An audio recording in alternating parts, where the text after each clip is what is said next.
Oke, baik. Selamat siang kakak-kakak semua. Siang. Siang. Siang. Gimana nih kabarnya? Sehat Baik, semua? Sehat. Lagi drop. Lagi drop. Kak Gustu lagi drop. Ya istirahat Kak Gustu ntar. Setelah ini. Panik semua. Baik kakak-kakak semua. Seperti biasa, sebelum memulai kegiatan, mari kita awali dengan doa dulu. Mungkin satu orang yang memimpin doa. Siapa? Ayo, siapa saja boleh yang belum.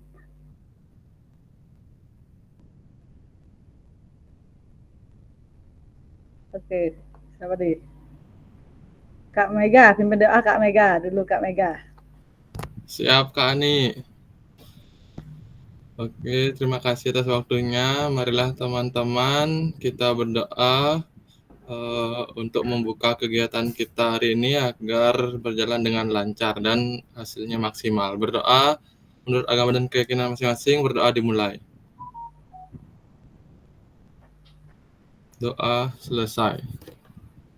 Terima kasih Kak Ani. Baik Kak Mega, terima kasih kembali. Baik ya kakak semua. Untuk sesi hari ini kita itu ada 2 JP, jadi sekitar 90 menit. Di Jimit hari ini kita akan sudah beranjak ke modul berikutnya, yaitu modul 1.2 mengenai pemetaan aset. Kemarin sudah sempat saya share modulnya, mungkin ada yang sudah sempat baca atau dibuka-buka dulu modulnya kemarin sebelum kita mulai Jimit ini, karena sebelum kita mulai Jimit ini kan kakak-kakak juga melewati modul yang di atasnya itu ada beberapa soal yang harus dijawab. Itu nanti jangan lupa untuk dikerjakan ya semuanya kakak-kakak. Oke, baik. Untuk hari ini karena sudah hampir semua nih yang join ya, kita akan segera mulai. Izin share screen. Share screen dulu.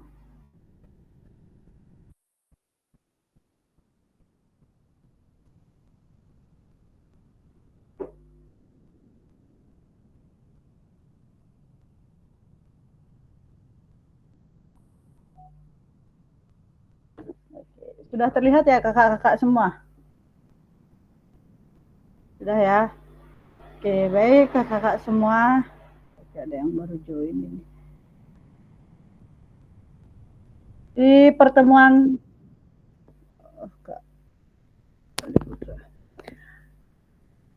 pertemuan kita kali ini, kita di modul 1.2 itu membahas mengenai pemanfaatan sumber daya berbasis kekuatan dalam pembelajaran PJOK. Kemudian seperti biasa kesepakatan kita bersama, saya rasa kakak-kakak semua sudah pasti mengingat itu karena di awal selalu saya sampaikan mengenai kesepakatan yang telah kita setujui bersama kemarin. Lalu menyalakan kamera, kemudian hadir seutuhnya, menghargai waktu, memaksimalkan fitur chat, kemudian jika ada pertanyaan atau tanggapan nanti silahkan raise hand. Kalau ada gangguan teknis dan sebagainya itu adalah hal yang wajar. Berikutnya, nah ini kemananya selama 5 menit. Ya, kemana di sini maksudnya itu adalah kemana arah tujuan pembelajaran kita kali ini di pertemuan kita 2 JP ini nanti. Ya, tentu saja kita ke tujuan secara luas yang kemarin sudah kita sempat bicarakan, yaitu memfasilitasi pembelajaran PJOK yang berpusat pada peserta didik secara efektif, bermakna, menyenangkan, dan refleksif. di capaian akhir pelatihan nanti ini secara keseluruhan diharapkan guru memiliki perspektif pendekatan berbasis aset, kekuatan, atau aset based thinking untuk meningkatkan kualitas pembelajaran PJOK yang berpihak kepada peserta didik.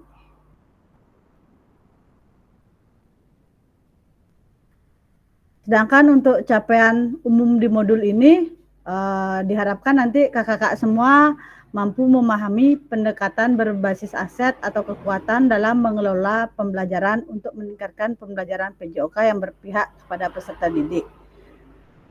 Sedangkan untuk capaian khususnya, guru dapat mengidentifikasi dan mendapatkan sumber daya dari berbagai sumber yang sah untuk melaksanakan pembelajaran PJOK, dan guru dapat menggunakan sumber daya secara efektif untuk meningkatkan kualitas pembelajaran kita.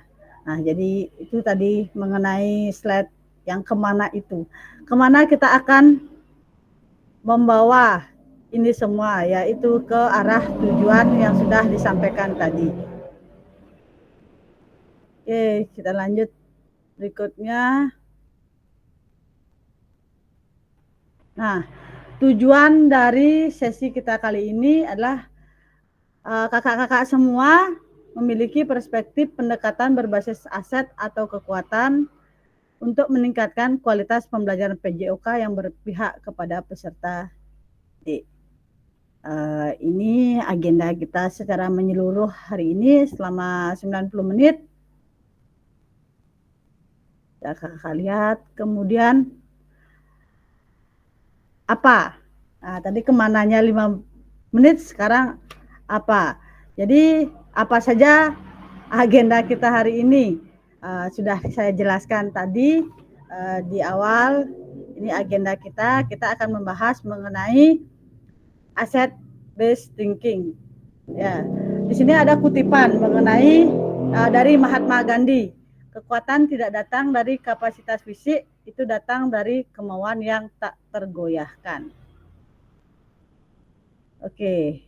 Nah, ini yang apa tadi, mengenai pertanyaan apa tadi. Berdasarkan proses belajar kakak-kakak semua secara mandiri setelah saya share modulnya kemarin, apa pandangan kakak-kakak semua terhadap pendekatan asset based thinking ini sendiri? Nah, kira-kira seperti itu. Jadi ini menurut kakak-kakak apa yang ada di pemikiran kakak-kakak mengenai asset based thinking ini? Ya, apa keistimewaan dari asset based thinking ini menurut kakak-kakak semua? Silahkan kakak-kakak bisa mulai menjawabnya di kolom chat. Ya, silahkan diketik kakak-kakak menurut pandangan kakak-kakak masing-masing apa itu asset based thinking dan keistimewaan dari based thinking itu sendiri. Ya, silahkan bisa kakak-kakak mulai mengetik di kolom chat. Silahkan kakak-kakak semua menurut pandangan kakak-kakak masing-masing. Oke, kita di kolom chat dulu diskusinya menurut pandangan kakak-kakak semua.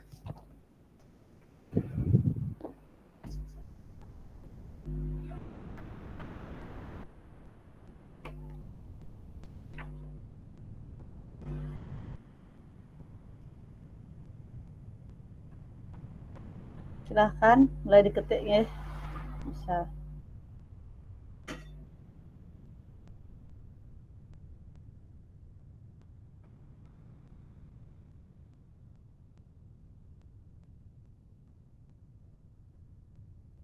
Ini tadi Kak Adi kayaknya sempat terpentar ya.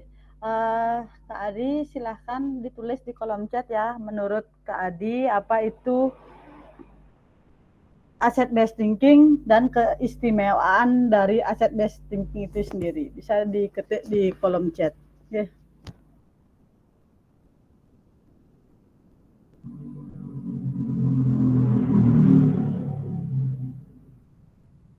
Silahkan kakak semua bisa diketik di kolom chatnya.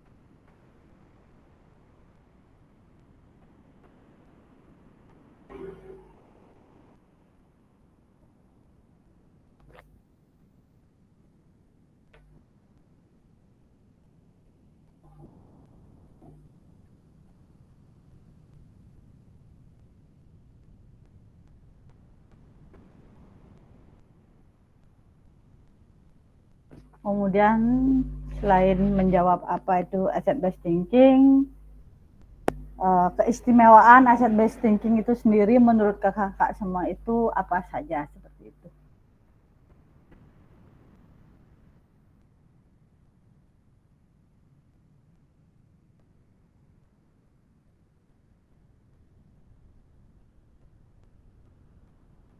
Jadi sudah ada beberapa yang menjawab.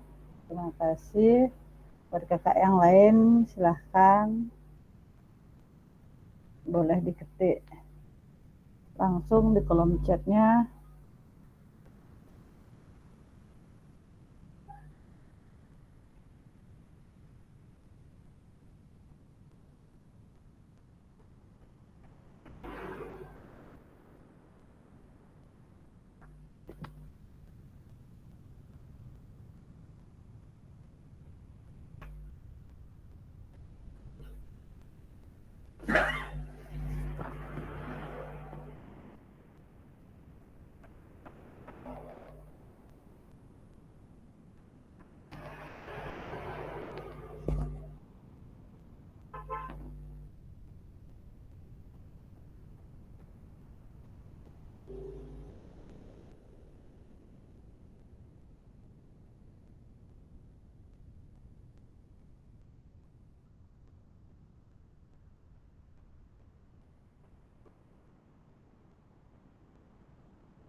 Oke, baik. Untuk yang lainnya mungkin ini masih mengetik. Oke, di sini sudah ada beberapa pendapat ya, dari kakak-kakak semua. Coba kita diskusi dulu sedikit. Dari Kak Surya Atmaja. Silahkan Kak Surya. Surya Atmaja. Ya, gini. Ntar dulu. Jadi jawaban saya dulu. Ya. Oke, dari saya asset based thinking adalah suatu pendekatan yang berpusat pada aset atau potensi yang kita miliki. Kemudian untuk keistimewaannya adalah potensi yang kita miliki ini bisa dimaksimalkan dan dikembangkan untuk menuju perubahan yang lebih baik di masa depan. Itu aja sih, Tiang. Baik, terima kasih Kak Surya. Ya kakak-kakak semua ya, rata-rata di sini jawabannya memang hampir sama dengan Kak Surya ya, karena memang itulah asset based thinking itu sendiri. Asset based thinking itu adalah kita memaksimalkan ya, mengidentifikasikan dan mengenai hal-hal positif yang ada dalam hidup yang digunakan sebagai menggunakan kekuatan sebagai fokus pemikirannya. Pendekatan ini berbeda dengan berpikir berbasis kekurangan yang fokusnya hanya mengidentifikasi masalah saja. Jadi asset based thinking ini istilahnya cenderung berpikir ke arah positif. Ya, seperti itu. Jadi dengan kita berpikir positif, maka otomatis juga kita dapat memecahkan masalah dengan lebih terbuka. Jadi tidak hanya terpuruk, misalkan kita guru olahraga, kadang tidak bisa dipungkiri masalah yang klasik untuk guru olahraga adalah kurangnya sarana prasarana. Nah, itu biasa paling sering terjadi pada guru olahraga. Jadi kalau hanya kita terpacu dengan masalah itu, kadang kita itu yang menumbuhkan dalam diri kita, nah mau gimana lagi, orang tidak ada sarana. Istilahnya kalau orang Bali, nah kudiang men, tak bola sing ada, Jadi mentok seperti itu kalau kita hanya berpikir mengenai kekurangan yang ada. Tapi dengan asset based thinking ini pemikiran kita itu jadi lebih terbuka. Ada banyak hal yang bisa kita manfaatkan. Seperti kita jadi berpikir bagaimana cara kita memodifikasi sesuatu untuk menggantikan sarana dan prasarana. Ini juga nanti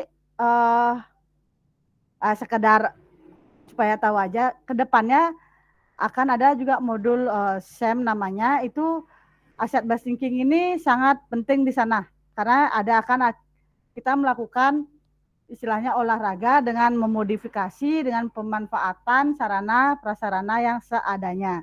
Jadi dengan pemikiran asset based thinking ini kita lebih terbuka, kita jadi memikirkan dengan hal-hal positif bagaimana cara kita mengatasi masalah tersebut. Jadi tidak terpaku hanya masalah tetapi tidak mencari solusinya, seperti itu.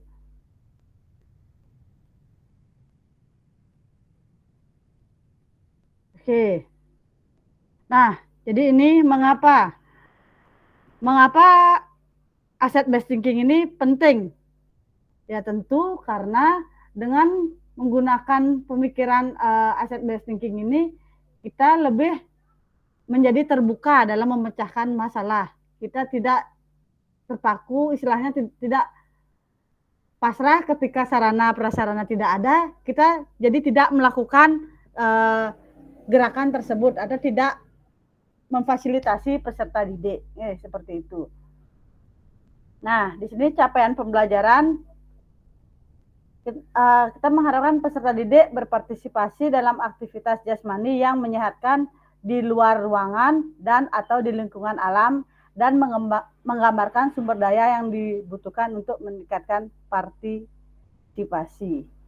Oke, jadi asset based thinking ini cakupannya itu sangat banyak sekali kakak-kakak semua.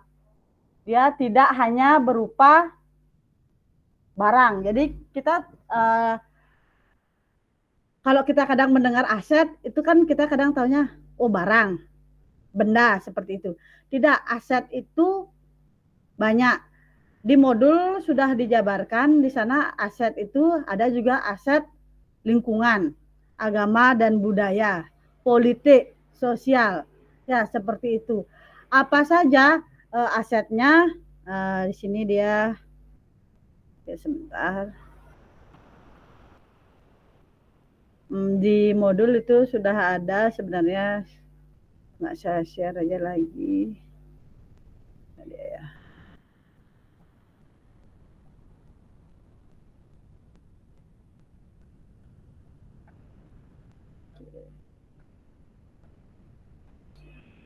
Kalau saya buka modulnya ini terlalu panjang nih jadinya ya.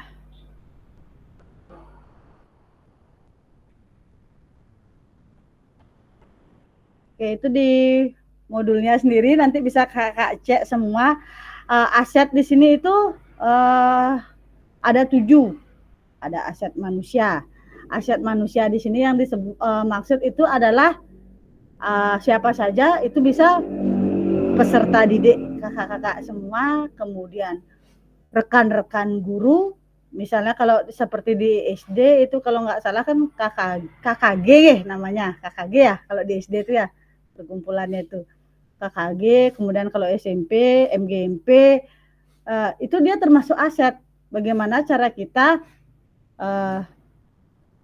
berkomunikasi, saling sharing mengenai pembelajaran PJOK, ya itu termasuk dengan aset manusia. Kemudian aset sosial.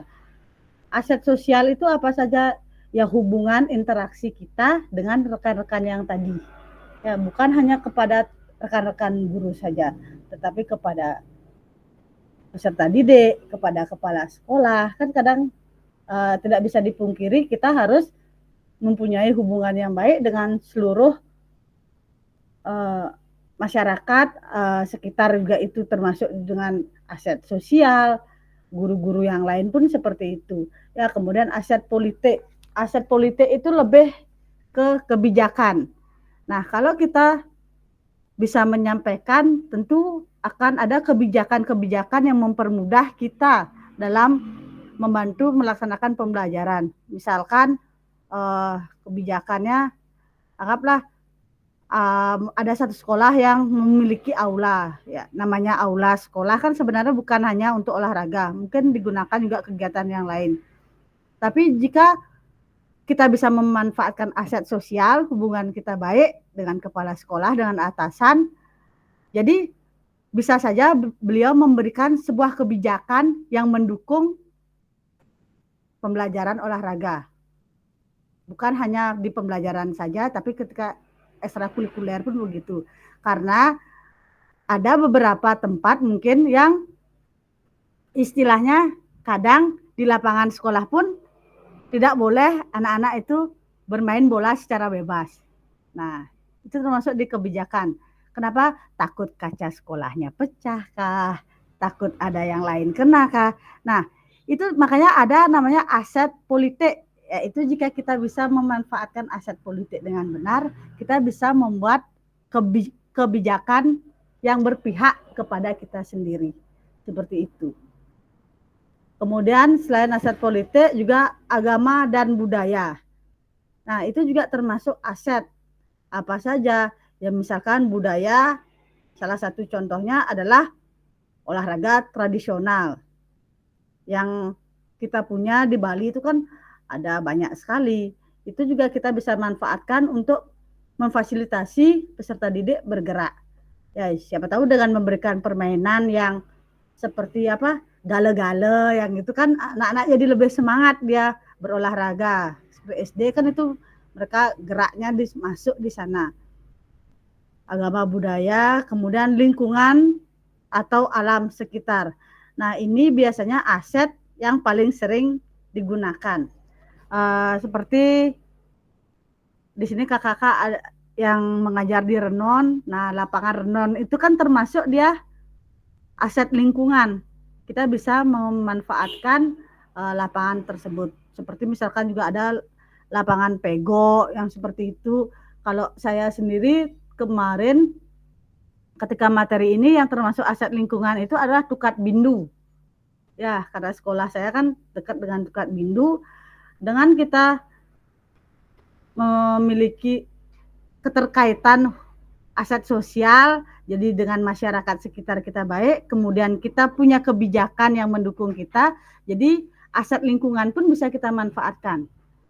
Karena ada memang beberapa tempat yang tidak diperbolehkan lapangan tersebut digunakan untuk berolahraga. Tapi kalau kita sudah memanfaatkan aset dengan baik, dengan benar, itu semua akan mendukung pembelajaran kita dan kita dapat memfasilitasi peserta didik dengan baik. Ya kakak-kakak semua, jadi itu kurang lebih mengenai aset based thinking. Oke, baik untuk sekarang saya akan membagi kakak-kakak ke dalam kelompok. Jadi ada 3 kelompok, berarti 5 jumlahnya. Nanti akan saya bawa ke break room. Silahkan kakak-kakak berdiskusi. Jadi ini tadi saya di awal sudah sempat mencatat beberapa kakak-kakak yang sekolahnya sama. Nah, nanti yang sekolahnya sama itu saya pecah. Ya, karena kalau sama tidak bervariasi dia jadinya. Nah, kayak seperti Kak Rizky dengan Kak Loya ini kan, ini kenapa saya buat berkelompok, karena misalkan siapa tahu di Kak Agus Budi aset lingkungannya tidak ada. Kemudian sedangkan di Kak Mega ada karena dekat dengan Renon. Jadi digabungkan, kakak-kakak semua berdiskusi satu persatu aset yang ada di sekolah kakak-kakak, itu kakak-kakak sampaikan. Oke, saya akan buat dulu ini roomnya. Silahkan nanti kakak-kakak masuk, kemudian diskusi dengan teman kelompoknya, itu kurang lebih 15 menit. Ya, 15 menit berdiskusi. Silahkan dibuat di sana, bisa diketik di Word saja. aset-asetnya, kemudian nanti setiap kelompok akan menampilkan aset-aset yang kakak-kakak miliki. Saya buat dulu breakout room-nya.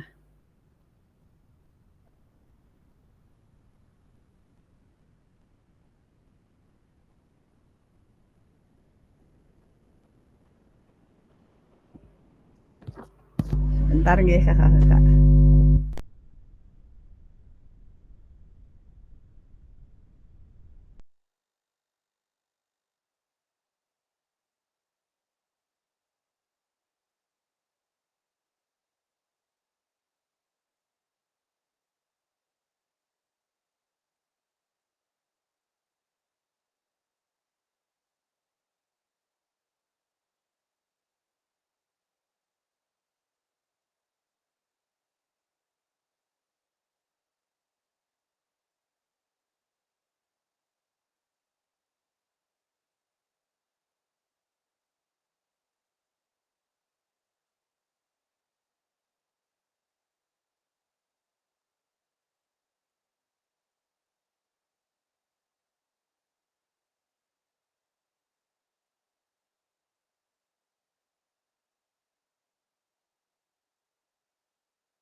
Oke, silahkan join ke roomnya masing-masing.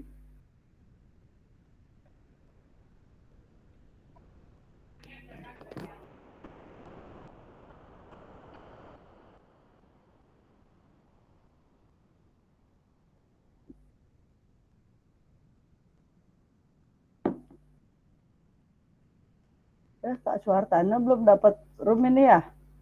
1, 2, 3, 4, 5, 1, 2, 3, 4, 5. Oh ini masuk ke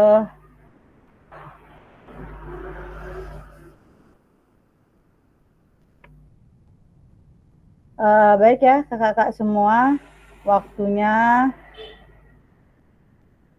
10 menit.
Kok cepat, Kak?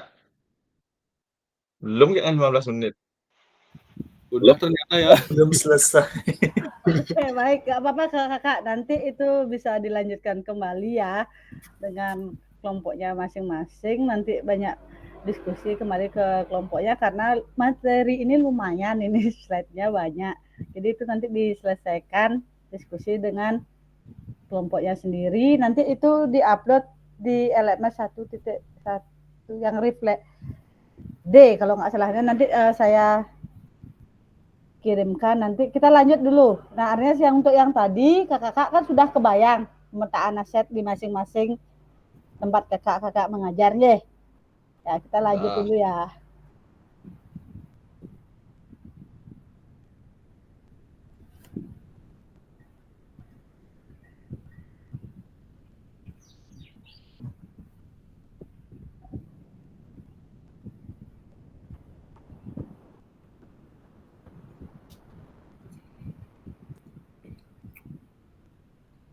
Oke, kita lanjut ke studi kasus. Nah, pada saat menentukan pembelajaran, oke, ini Pak Gerak. Waktu ini kan Pak Raga. Yang sekarang ini Pak Gerak. Saya fokus ya supaya lebih gampang nanti dibaca oleh kakak-kakak semua. Kak, mau ini Kak, bertanya kok keluar Kak? Gimana? Kok keluar ya? Dari gini diskusi. Udah selesai, Gung. Sudah selesai, Gung. Habis, Gung. Sudah waktu habis, Gung. Kaget. Tadi lagi ngetik tiba-tiba langsung keluar. Gung ya. Ya, Nambah, Gung, lagi 30 menit boleh 2000. Oke, sekarang ini kita lanjut dulu dong ke studi kasus. Nah, ini ke studi kasus 3. Oke, saya share di grup WA dulu supaya bisa dibaca. Kita akan masuk ke break room lagi membahas studi kasus ini. Studi kasus 3.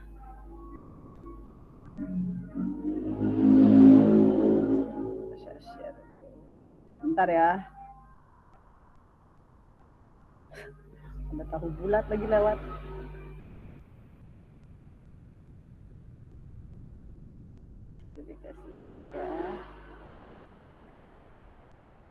Ini ada 3 kasus. Wih, banyak sekali kasusnya.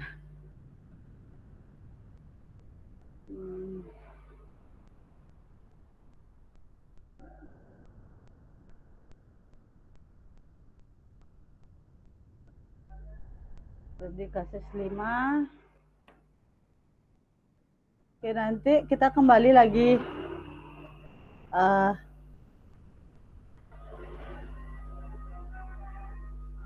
ke break room-nya, kembali berkelompok. Oke, nanti kelompoknya beda. Kelompoknya beda. Akan membahas studi kasus masing-masing kelompok kakak-kakak sendiri.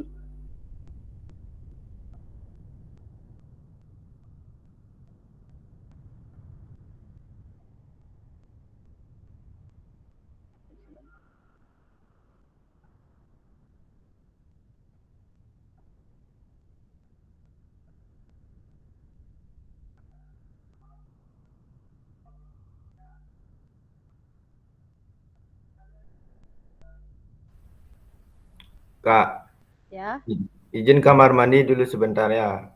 silahkan.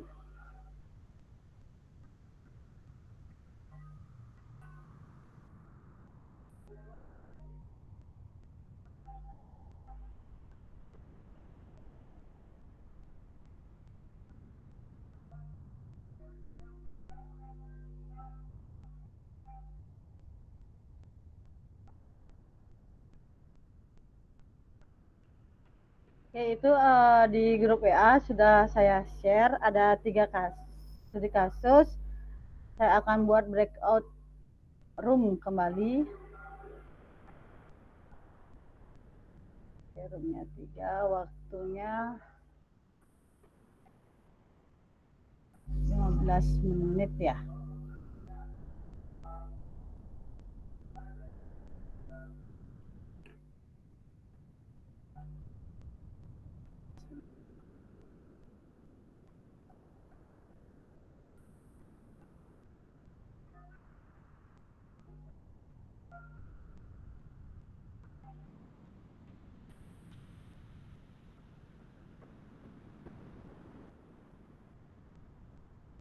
Mungkin ada yang kelompoknya masih sama dengan yang tadi, ada juga yang beda ya. Saya open room.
Oke, kakak-kakak semua, gimana diskusinya?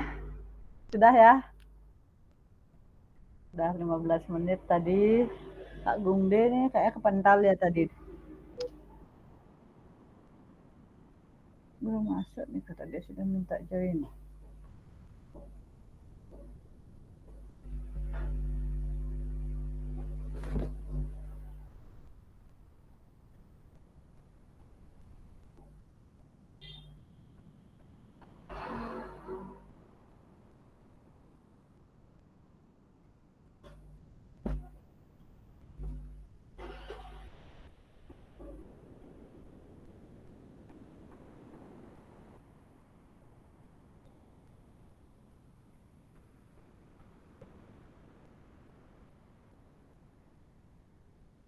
Sebentar kak ya, nih Kak Gungde-nya nggak bisa masuk dia nih.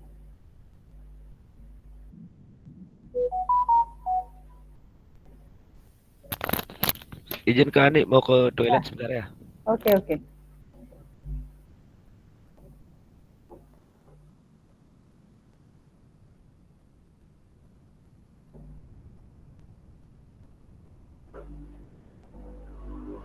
Oke, kakak-kakak semua, ya, supaya waktunya tidak lama ini terlewat, kita mulai saja ya.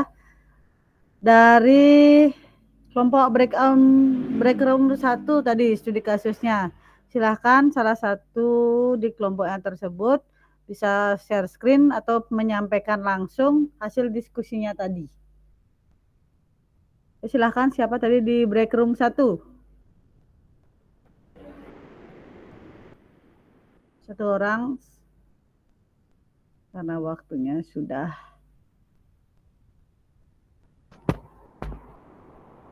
Yang breakroom 1 silahkan, satu orang.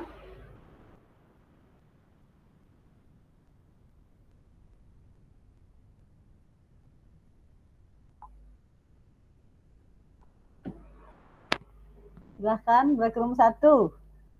Nggak perlu saya tunjuk lah, diskusi di sana siapa yang mau berbicara. Kan itu sudah berkelompok, masa saya tunjuk lagi di dalam kelompoknya. Supaya bisa kita next ke kelompok yang lain, kalau sudah 1, 2, 3, kemudian lanjut PPT-nya lagi sedikit, karena waktu juga. Ya, kita harus ada diskusi nih, silahkan. Ya, baik deh Kak Ani. Saya wakilin breakout Oke. 1 ya. Oke, Kak Pande. Kak Adi senyum dah, Kak Adi langsung nih. Silakan Kak Pande. Oke, untuk kakak yang lain di break room 2 dan 3 ikut menyimak, mungkin mau berpendapat juga boleh, silahkan ya. Oke, silahkan Kak Pande. Baik, terima kasih atas waktunya Kak Ani. Untuk di studi kasus 3, tadi aset yang dimiliki adalah aset pertama ada aset manusia. Kenapa aset manusia? Karena bagaimana seorang Sebentar, gerak. maaf Kak Pande, saya potong. Kak Pande mau share screen ini atau langsung komunikasi aja? Langsung aja Kak, soalnya kita Oke. tadi nggak ada ngetik, kita langsung secara lisan aja. Kalau gitu saya tampilkan kasusnya dulu ya, biar teman-teman yang lain bisa lihat. Ya. Studi kasus 3 ya berarti ya? Ya, studi kasus 3 Kak.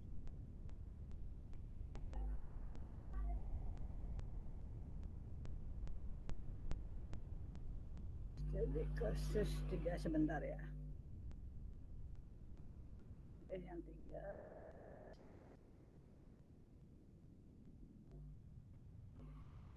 Ya, ini dari breakroom 1. Silakan dilanjut, Kak. Baik, terima kasih Kak Ani. Saya lanjutkan. Aset yang dimiliki di sekolah itu adalah yang pertama tadi aset manusia. Kenapa aset manusia? Karena bagaimana seorang guru PJOK yaitu Pak Gerak mengkomunikasikan kepada kepala sekolahnya supaya kepala sekolah tersebut bisa bernegosiasi dengan pemilik perkebunan kopi yang cukup luas yang bisa dijadikan untuk lapangan dalam pembelajaran PJOK seperti itu. Terus yang kedua tadi selain aset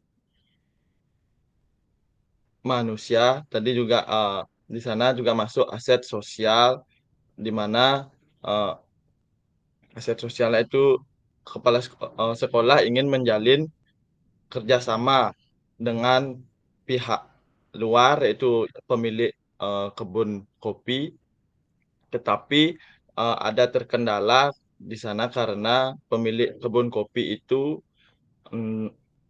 dikenal tidak memiliki jiwa sosial yang tinggi atau seperti itu, dan juga perkebunannya tidak mau rusak atau tidak mau dirusak oleh warga apabila sering dilakukan aktivitas di sana seperti itu.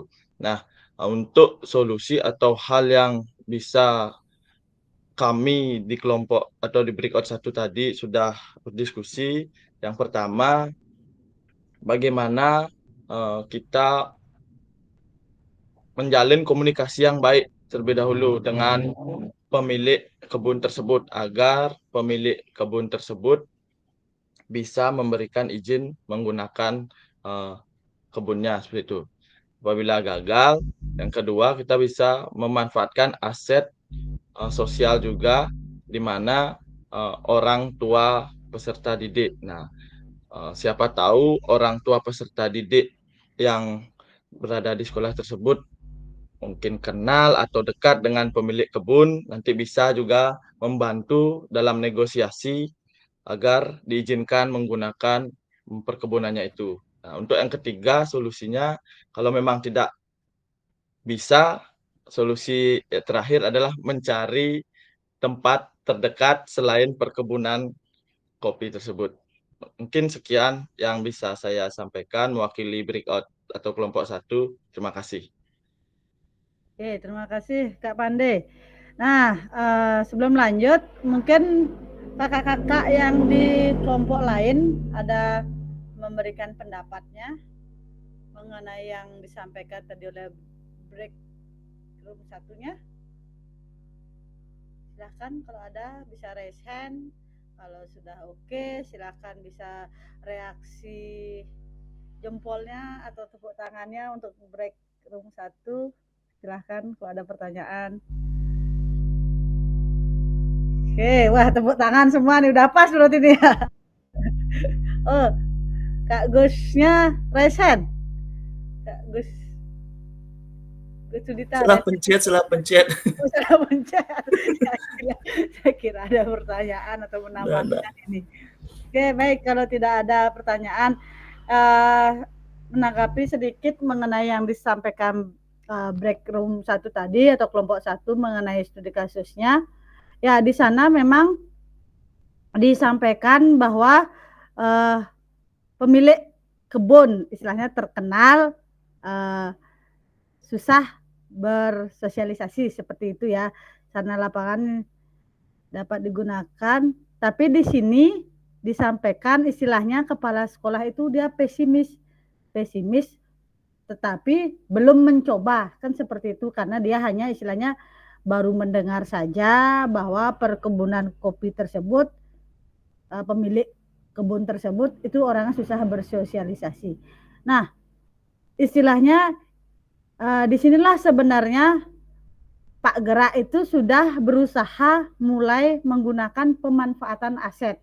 Jadi dia melihat kondisi di aset lingkungan yang ada di sekitar sekolah, kemudian dia sebenarnya juga pemanfaatan aset manusia dan sosialnya, dia mau melakukan pendekatan kepada kepala sekolah, namun di sini kepala sekolahnya yang istilahnya pesimis terlebih dahulu.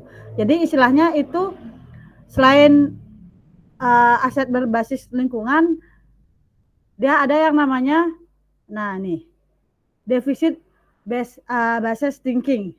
Ya, dia jadinya cenderung hanya memikirkan kelemahannya saja, kekurangannya saja, seperti ya Bapak kepala sekolah itu dia hanya memikirkan Bapak pemilik kebun ini orangnya tidak mau bersosialisasi, tidak mau kebunnya, tanpa dia mencoba melakukan pendekatan dan pemanfaatan aset yang ada. Seperti itu. Nah, istilahnya dia itu adalah deficit based thinking. Itu juga sudah ada Kak di modulnya, bisa Kakak baca di sana. Jadi sebenarnya Pak Gerak ini sudah berusaha untuk pemanfaatan aset yang ada, tapi komunikasinya yang kurang antara, karena yang dilakukan Pak Gerak ini juga sudah benar, dia tidak bisa langsung menemui pemilik kebun. Karena apa? Karena ada yang di atasnya dia yang berwenang, yaitu adalah kepala sekolah. Ya, di sini adalah mungkin masalahnya adalah komunikasi antara kepala sekolah seperti itu. Oke, terima kasih ya untuk kakak-kakak di break room 1 atas diskusinya. Kita lanjut ke break room 2 ini. Silahkan satu orang. Siapa yang mau? Kita lanjut ke break room 2 dulu. Silahkan kakak-kakak break room 2. Saya tunggu. Siapa yang di break room 2 dia? Silahkan Kak, break room 2-nya. Satu orang. Ayo. Supaya tidak molor juga waktunya ini. Ya Kak, saya saja Kak. Oke, Kak Rizky. Oke, Kak Rizky. Terima kasih Kak Rizky. Silakan Kak Rizky. Kak Rizky share screen ya? Enggak. Bacakan aja. Saya bacakan. Saya cari dulu untuk studi kasusnya, berarti yang 4 studi ya? Kasus 4. Ya. Studi kasus 4.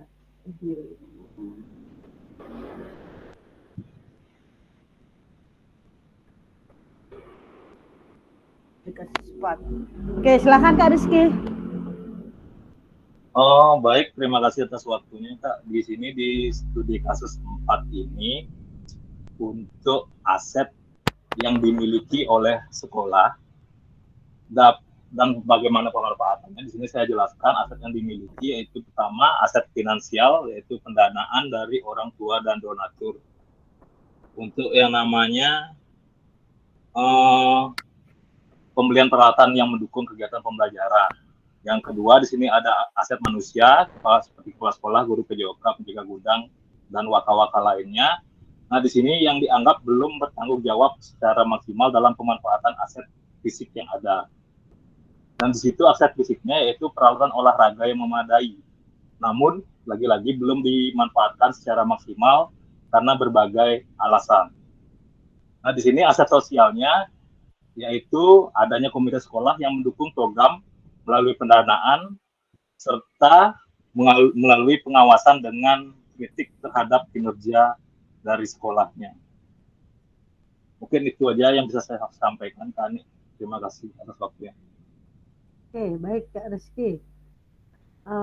Di sini di studi kasus yang keempat, nah di SMA Jiwaraga ini sebenarnya sarana prasarananya itu sudah memadai. Ya, pendanaan dari orang tua, jadi pemanfaatan aset manusia, finansial juga sudah bagus karena donatur yang sangat mendukung juga ada di sana, finansialnya masuk di sana. Sarana prasarananya tidak ada masalah. Cuma yang di sini yang kurang itu termasuk juga ini sering keadaan dikunci. Menyampaikan bahwa gudang alat olahraga selalu dalam keadaan dikunci dan ketika dibutuhkan sulit menemukan kunci karena saling melempar tanggung jawab. Di sini aspek sosialnya dengan orang tua dan donatur bisa dikatakan bagus, tetapi intern, intern dari pihak sekolahnya yang kurang maksimal dalam memanfaatkan. Ya, berarti karena mereka di sana saling melempar tanggung jawab. Jadi, seperti yang disampaikan tadi, segala aspek mendukung, cuma memang karena kita dengan banyak kepala itu kadang terjadi hal-hal seperti itu. Ya, kadang kita juga di sekolah yang kita masing-masing pun bola ada, kemudian kita ingin memanfaatkannya, mungkin kadang juga bukan hanya guru olahraga saja, tapi guru-guru yang lain merasa itu hal yang tidak penting, melihat bola, rata-rata seperti itu. Jadi bukan bermaksud underestimate atau menyalahkan pihak lain, tapi memang kenyataan yang kita temui. Kalau kita melihat sarana olahraga di sekolah kita, acara 17-an, ketika digunakan selesai penggunaan, siapa yang paling peduli untuk merapikan? Pasti rata-rata adalah orang-orang yang di bidang olahraga. Kadang yang lain itu mereka cuek, dilihat ada bola atau apa, ya didiamkan, tidak ada rasa ingin rapikan ini nanti akan digunakan kembali, itu kurang.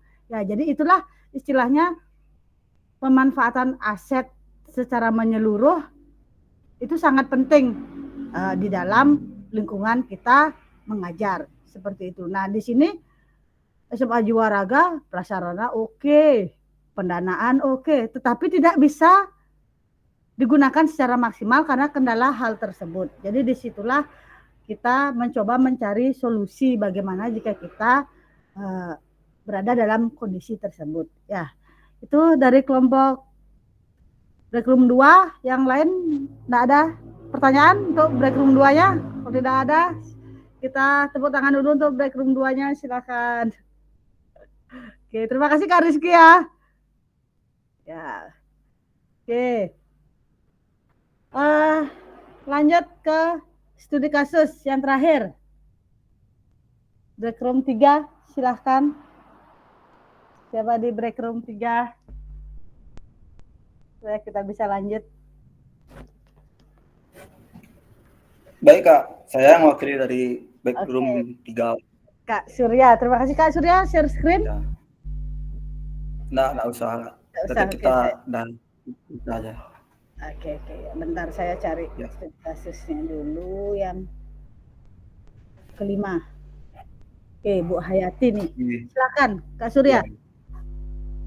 Baik, kami dari kelompok 3 tadi berdiskusi dan hasilnya untuk Bu Hayati ini sudah memanfaatkan aset politik dan aset sosialnya secara maksimal. Di mana di aset politik dia sudah berupaya mendapatkan restu dari ketua MGMP-nya untuk melakukan berbagi pemahaman dan pengalaman saat dia melakukan PPKG. Untuk aspek aset sosialnya, dia memanfaatkan komunitas MGMP-nya sebagai tempat berbagi pemahaman dan pengalaman yang didapatnya saat mengikuti PPKG. Dan Bu Hayati juga memanfaatkan sarana PMM sebagai sarana yang lebih fleksibel untuk menyelesaikan atau memecahkan permasalahan yang terjadi saat proses berbagi di MGMP tersebut. Demikian saja dari kelompok kami, Bu. Kak. Oke. Studi kasusnya Bu Hayati mengikuti PPKG, berbagi pengetahuan dan pengalamannya mengikuti kegiatan tersebut. Pertemuan komunitas dimanfaatkan. Oke, jadi pemanfaatan asetnya secara maksimal tuh di aset apa itu Kak tadi? Yang digunakan oleh Bu Hayati itu adalah politik dan sosial. Politik dan sosial. Oke. Ya, karena di sana keterkaitannya dengan rekan-rekan guru MGMP yang ada di sekolah. Di mana nih kok sekolah? Bu Hayati di kabupatennya. Kabupatennya seperti itu ya. Mungkin ada dari kakak-kakak yang lain ingin menambahkan? Pas. Oke, pas kakak-kakak semua? Pas. Tepuk tangan dulu untuk kelompok break room 3.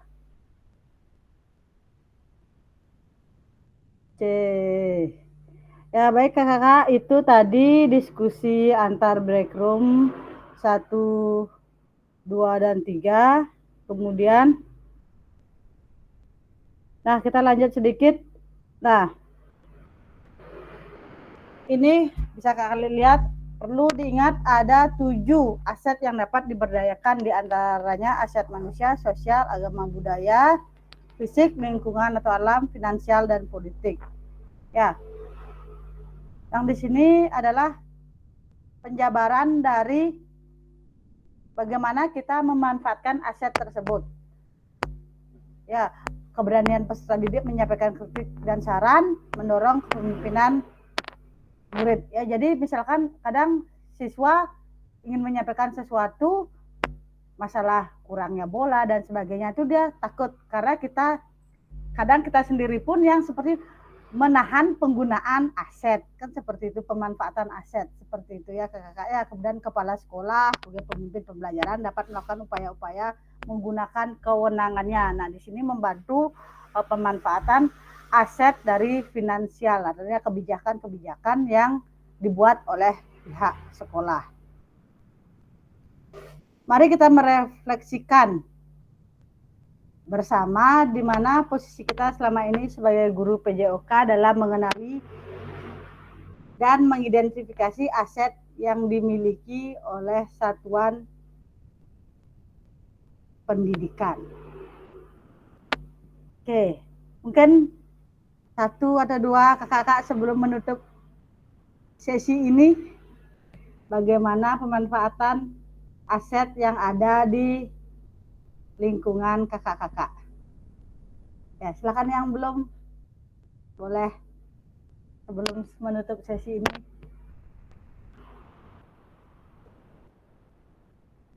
Oke, siapa nih? Boleh yang tadi belum. Kak Gus Budi nih, kan di swasta. Kalau di swasta gimana pemanfaatan asetnya? Boleh Kak Gus?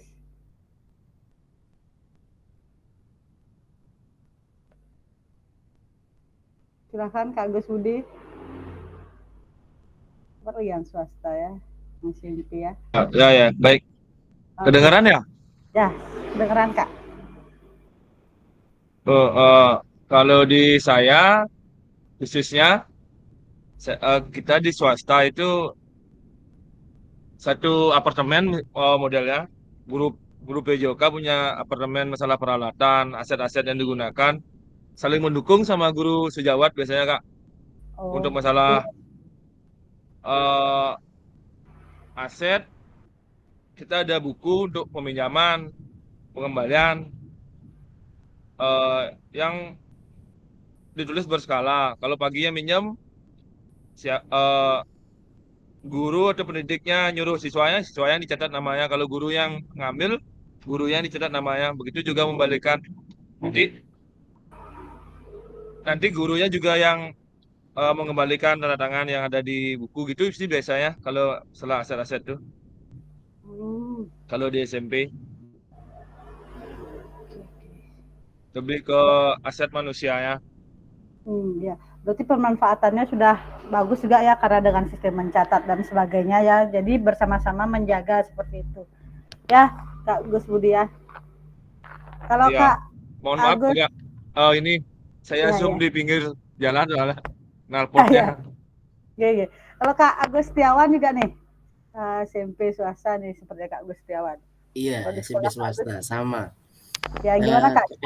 Terkait dengan peminjaman itu memang hampir sama ya, karena kan ini kan tanggung jawab bersama terkait dengan alat-alat kegiatan yang kita gunakan di lapangan, kemudian peminjaman itu memang satu pintu biasanya. Jadi tidak ada yang namanya pada saat peminjaman si A yang minjam kemudian si B yang mengembalikan. Nah, khawatir kan kita awal minjamnya bola voli umpama 3, pengembaliannya 2, ini kan jadi pertanyaan. Jadi tetap masuk kepada aspek aset kemanusiaan seperti itu sih biasanya. Oke, baik, terima kasih kakak-kakak semua untuk sesi ini.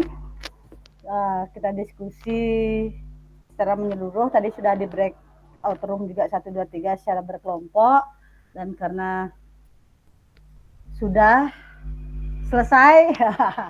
Oke, perlu saya mengingatkan kembali untuk tugas nanti aset yang tugas pertama tadi yang dibuat secara berkelompok itu, ingat nanti dikumpulkan di LMS-nya. Itu terakhir besok kalau nggak salah.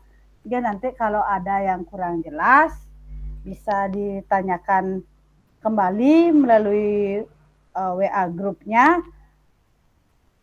Nanti kita lebih banyak diskusi di sana. Ya, di modul berapa nih ya? 1.14. Nah, yang ini tadi. Ya, ini lakukan. Nanti di atasnya itu ingat isi nama kelompok kakak-kakak.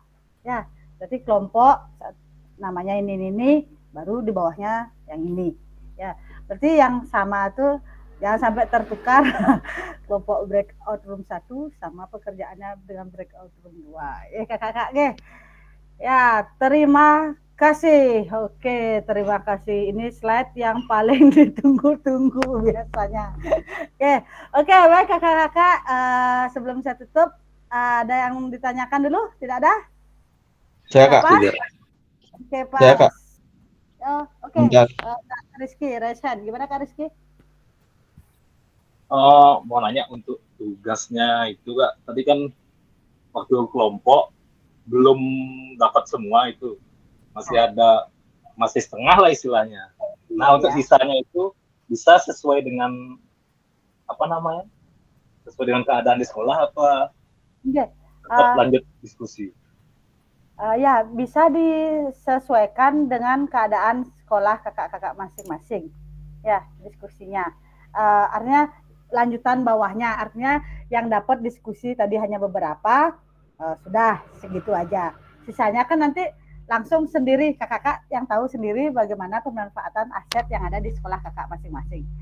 Cuma yang jelas tetap nama kelompoknya itu. Oke, itu saja. Ada lagi pertanyaan? Kak, ini mau tanya isi nama kelompok ya? Ya, langsung aja namanya misalkan Anak Agung Gede, bawahnya ini nih. Jadi nanti itu disebar ke satu kelompoknya Kak Gungde. Oke. Ya, oke. Nah, ada pertanyaan lagi kakak-kakak semua? Tidak ada? Oh, Kak Adi Putra, gimana Kak Adi? Enggak Kak, sudah diwakilkan pertanyaannya sama Kak Gungde. Ya, oke. Sudah Kak yang menanyakan. Baik, sebelum kita mengakhiri, kita sesi foto dulu. Kita foto salam nanja, oke?